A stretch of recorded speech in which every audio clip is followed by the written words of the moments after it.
Siamo a Friuli Doc con Francesco e Irma. Irma, voi siete qui per una mostra di fotografia, il vostro gruppo Flickr, quindi di cosa presenterà a Friuli Doc?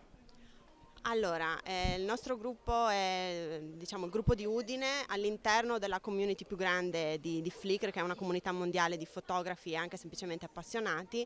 Noi siamo un gruppo che conta al momento circa 500 iscritti, qui oggi è una piccola delegazione, siamo circa una quindicina.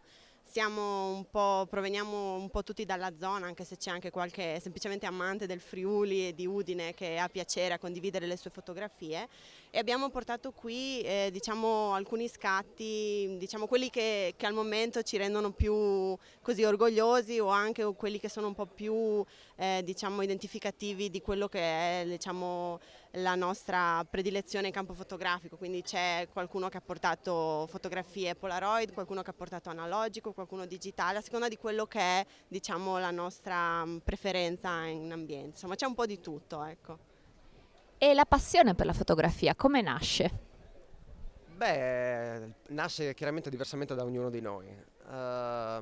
Può nascere magari da spinte da qualcun altro, dagli amici, condividendo la passione. Può essere portata magari da ricordo o da ritrovo di una macchina fotografica del genitore, o semplicemente nasce per passione, per congelare momenti, avere ricordi indelebili che rimangono a noi, insomma. E quali sono le attività del vostro gruppo qui sul territorio? Avete magari degli appuntamenti da segnalare o delle attività che fate periodicamente?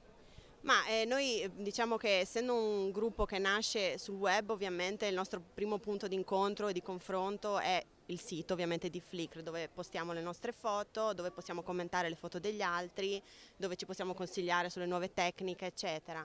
Ci incontriamo anche, perché ovviamente siamo anche persone, siamo della zona, ci incontriamo anche dal vivo, e alcuni di noi in gruppi anche più piccoli fanno delle piccole uscite a tema, delle piccole uscite mirate, e abbiamo fatto anche altre piccole esposizioni. Diciamo che siamo all'inizio come esposizione, però siamo aperti, insomma, speriamo che sia l'inizio di esatto, una lunga vita per il gruppo.